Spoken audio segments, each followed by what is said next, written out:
Hello APSC aspirants, endowment ఆఫీసర్కి సంబంధించి త్వరలో నోటిఫికేషన్ అనేది రాబోతుంది. 1 or 2 monthsలో నోటిఫికేషన్ వస్తుంది. దానికి సంబంధించినటువంటి ఈఓ గ్రేడ్ 3కి ఎటువంటి సిలబస్ ఉంది, సిలబస్ను మనం ఏ విధంగా డీకోడ్ చేయాలి అనేది ఈరోజు వీడియోలో డిస్కస్ చేద్దాం. ఈఓకి ప్రిపేర్ అయ్యే ప్రతి అభ్యర్థి కూడా వీడియోని చివరి వరకు చూస్తే మీకు చాలా యూస్ఫుల్ ఉంటుంది. సిలబస్కి సంబంధించి 2 వీడియోలు చేసుకుందాం, ఎందుకంటే మనం డీటెయిల్గా డిస్కస్ చేద్దాం.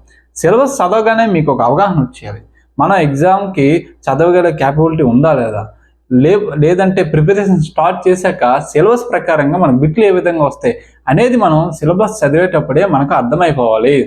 అందుకే వీడియోని 2 partsలో ప్లాన్ చేశాను. ఓకే, ఈఓకి సంబంధించి మరిన్ని వీడియోస్ మీకు కావాలనుకుంటే ఛానల్ని సబ్స్క్రైబ్ చేయండి, వీడియోని లైక్ చేయండి, మరియు టెలిగ్రామ్ ఛానల్ యొక్క లింక్ని డిస్క్రిప్షన్లో పెట్టాను, చూడండి. ఈఓకి సంబంధించిన వీడియోస్ అన్నీ కూడా ప్లేలిస్ట్లోని నేను పెట్టడం జరుగుతుంది. ఎవరైనా కొత్త వాళ్ళు ఉంటే ఫస్ట్ నుంచి ఈఓ జాబ్ ప్రొఫైల్తో సంబంధించి ఎవ్రీథింగ్ ఎక్స్ప్లెయిన్ చేసిన ప్లేలిస్ట్లో చూడండి. ఓకే, ఇప్పుడు మనం వీడియోలోకి వెళ్దాం.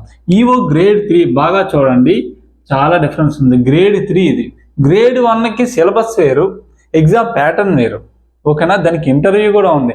ఇప్పుడు మనం డిస్కస్ చేయబోతుంది ఈఓ గ్రేడ్ 3 అనమాట. ఓకేనా, ఈఓ గ్రేడ్ 3లో మనకి హిందూ ఫిలాసఫీ ఉందండి. హిందూ ఫిలాసఫీలోని సిలబస్ మనం డిస్కస్ చేయాలనుకుంటే చాలా ఎక్కువ టైం పడుతుంది.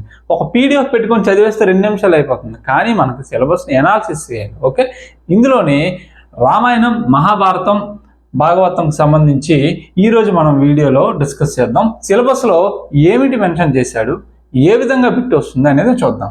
ఫస్ట్ ఆఫ్ ఆల్ చూడండి, బేసిక్ నాలెడ్జ్ అబౌట్ క్యారెక్టర్స్ అని మెన్షన్ చేశాడు. అది రామాయణమైనా, మహాభారతమైనా, భగవద్గీత అయినా ఏదైనప్పటికీ కూడా అందులో ఉన్నటువంటి ప్రధానమైన క్యారెక్టర్స్, వివిధ పాత్రలు, ముఖ్యమైన పాత్రలు ఏంటి అనేది క్లియర్గా మెన్షన్ చేశాడు. ఓకే, రామాయణానికనే మనకి శ్రీరాముడు, సీతాదేవి, హనుమాన్, రావణుడు, లక్ష్మణుడు, ఈ విధంగా వివిధ పాత్రలు ఉన్నాయి. ప్రతి పాత్రకి ఒక ప్రాముఖ్యత ఉంటుంది, దాన్ని బేస్ చేసుకుని మనకు బిట్ వస్తుందండి. ఓకేనా, నెక్స్ట్ వచ్చేసి చూడండి, మహాభారతం తీసుకోండి. లార్డ్ కృష్ణ, శ్రీకృష్ణ, అర్జునుడు, దుర్యోధనుడు, భీష్మ, ఇలా వివిధ రకాల పాత్రలు ఉన్నాయి. ఆ పాత్ర యొక్క ప్రత్యేకత ఏంటి అనేది మనకి బిట్ రూపంలో వస్తుందండి. ఓకేనా, సేమ్ మ్యాక్సిమం మహాభారతంలో ఉన్నటువంటి పాత్రలు మనకి భగవద్గీతలో కనిపిస్తాయి.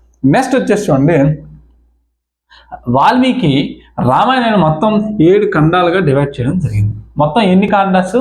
మొత్తం 7 అండి. సిలబస్లో మెన్షన్ చేశాడు. అదేవిధంగా మహాభారతం మొత్తం ఎన్ని పర్వాలు ఉన్నాయి? 18 పర్వాలు ఉన్నాయి. అదేవిధంగా భగవద్గీత మొత్తం మనకి 12 స్కందాలు ఉన్నాయి. ఈ 3 పదాలు సిలబస్లో మెన్షన్ చేశాడు. బిట్ ఇలాగే రావచ్చు, మొత్తం ఎన్ని పర్వాలు ఉన్నాయని అడగచ్చు. సింపుల్గా సిలబస్లో మెన్షన్ చేశారు కాబట్టి మొత్తం 18 ఉన్నాయండి. ఓకేనా, ఇప్పుడు 7 కాండాలు తీసుకున్నాం కదండి. శ్రీరాముని యొక్క జననం గురించి తెలిపేది ఏంటంటాడు? ఆన్సరేటి బాలకాండ. ఓకే, శ్రీరాముని యొక్క పట్టాభిషేకం గురించి తెలిపేది ఏంటంటే అయోధ్య కాండ. లవకుశ యొక్క జననం గురించి తెలిపేది ఏంటంటే ఉత్తరకాండ. ఈ విధంగా ప్రతి కాండకి ఒక ప్రత్యేకత ఉంటుంది, దాన్ని బేస్ చేసుకుని మనకు బిట్ ఫ్రేమ్ అవుతుంది. ఆ విధంగా మీరు ఈ 7 ఖండాలు చదవాల్సిన అవసరం. 2 వచ్చేసి చూడండి, మహాభారతంకి వచ్చేసి పర్వాస్ మొత్తం 18. పాండవులు, కౌరవుల యొక్క జన్మస్థలం గురించి జననం గురించి చెప్పేది ఏంటంటే ఆది పర్వం. ఓకేనా, మనకు పాండవులు వనవాసానికి వెళ్ళినట్టు అందరికీ తెలిసిందే, దాని గురించి తెలిపేదే వనపర్వం. ఓకేనా, ఈ విధంగా 18 పర్వాలకి ప్రతి పర్వంకి ఒక ప్రత్యేకత ఉంటుంది. దాని నుంచి ఇలా బిట్ ఫ్రేమ్ చేసి అడుగుతారు. నెక్స్ట్ వచ్చేసి 12 స్కందాల గురించి మనకి భగవద్గీత మీద బిట్స్ వస్తాయి. నెక్స్ట్ వచ్చేసి చూడండి, డైనస్టీస్ అని మెన్షన్ చేశాడు. డైనస్టీస్ అని రామాయణంలో ఉన్నటువంటి డైనస్టీలు, మహాభారతంలో ఉన్నటువంటి డైనస్టీస్, ఈ రెండింటికి మాత్రం డైనస్టీస్ ఉన్నాయి. ఫర్ ఎగ్జాంపుల్ రామాయణం తీసుకోండి, సూర్యవంశం, చంద్రవంశం, ఇలా డైనస్టీస్ ఉన్నాయి. వాటి మీద బిట్ అడుగుతాడు. ఇప్పుడు ద మోస్ట్ ఇంపార్టెంట్ ఏంటంటే various places mention in Ramayanam, various places mention in Mahabharatam and Bhagavatam. ఈ మూడిట్లోని ముఖ్యమైన ప్రదేశాలు మెన్షన్ చేసినటువంటి ముఖ్యమైన ప్రదేశాలు మనం తెలుసుకోవాలి. చాలా బిట్లు ఎక్కడి నుంచి వస్తాయి. ఫర్ ఎగ్జాంపుల్ రాముని యొక్క జన్మస్థలం ఏంటి? అయోధ్య. ప్రజెంట్ అయోధ్య ఏ రాష్ట్రంలో ఉందో కామెంట్ సెక్షన్లో కామెంట్ చేయండి. భారతదేశంలో పుట్టిన ప్రతి ఒక్కరికి తెలుసు, ఎందుకంటే అయోధ్యలో మనకి టెంపుల్ అనేది కన్స్ట్రక్ట్ చేశాం. రెండోది చూడండి, జనక మహారాజు యొక్క కుమార్తె అయినటువంటి సీతాదేవి యొక్క జన్మస్థలం ఎక్కడ అని పెట్టాడు. ఆన్సర్ ఏంటి? జనక్పూర్. ప్రస్తుతం జనక్పూర్ ఎక్కడ ఉంది అని అడుగుతారు. నేపాల్లో ఉంది. ఓకేనా? అంటే మనం రేపొద్దున రామాయణం చదివేటప్పుడు ఈ సిలబస్లో మెన్షన్ చేసినట్టు ఈ అంశాలు గుర్తుకు రావాలి. ఏ విధంగా బిట్ అడుగుతాడో మనం చదివేటప్పుడే మనమే బిట్టు ఫ్రేమ్ చేసుకోవాలి. నెక్స్ట్ వచ్చేసి చూడండి, మహాభారతం తీసుకోండి. పాండవుల యొక్క రాజధాని ఏంటి అడుగుతాడు. చూడండి, ఇంద్రప్రస్థం. ఓకేనా? అంటే మహాభారతంలో ఇంకా ఫర్ ఎగ్జాంపుల్ కురుక్షేత్రం తీసుకోండి. ఆ కురుక్షేత్ర ప్రదేశంలో మన కురుక్షేత్ర యుద్ధం అయింది. ఈ విధంగా వివిధ ప్లేసెస్ అనేది మెన్షన్ చేశారు. ప్రతి ఒక్క ప్లేస్ యొక్క ప్రత్యేకత ఏంటి, దాన్ని బేస్ చేసుకొని బిట్ ఎలాగ వస్తుంది. మనం చదివేటప్పుడే మనమే ఫ్రేమ్ చేసుకోవాలి.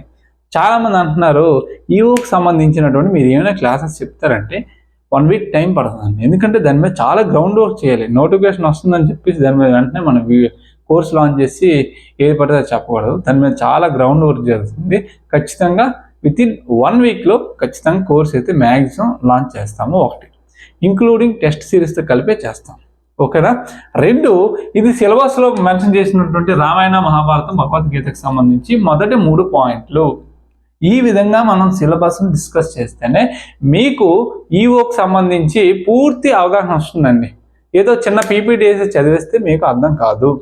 ఓకేనా? చాలామంది అదే అడిగారు. నెక్స్ట్ చాలా కామెంట్స్ నేను అబ్జర్వ్ చేశాను. గ్రేడ్ 1 ఈవో గ్రేడ్ 1కి గ్రేడ్ 3కి ఎగ్జామ్ ప్యాటర్న్ డిఫరెంట్ అని విన్నాము, దానికి సంబంధించి వీడియోస్ చేయండి అని అడిగారు. ఖచ్చితంగా చేస్తానండి. గ్రేడ్ 1 కంప్లీట్గా కొంచెం సిలబస్ వేరే, ఎగ్జామ్ ప్యాటర్న్ వేరే. గ్రేడ్ 3కి అనేది వేరు. నెక్స్ట్ వీడియో అనేది ఖచ్చితంగా దాని మీద చేసుకుందాం. ఇంకా మీరు ఈవోకి సంబంధించి ఏ డౌట్స్ ఉన్నా లేదంటే దేని మీద వీడియో చేయాలన్నా కామెంట్ సెక్షన్లో కామెంట్ పెట్టండి. ఇక మీద మన ఫోకస్ అంతా ఈవో మీద ఉంటుంది. ఏపీ హైకోర్టుకి సంబంధించి అడుగుతున్నారు కానీ మనం కాన్సన్ట్రేషన్ అంతా ఈవో మీద చేస్తున్నాం. ఏపీ హైకోర్టుకి సంబంధించి మనం ఎటువంటి కోర్సు కూడా లాంచ్ చేయలేదు. Okay, once again thank you very much. Please subscribe to the channel. Thank you.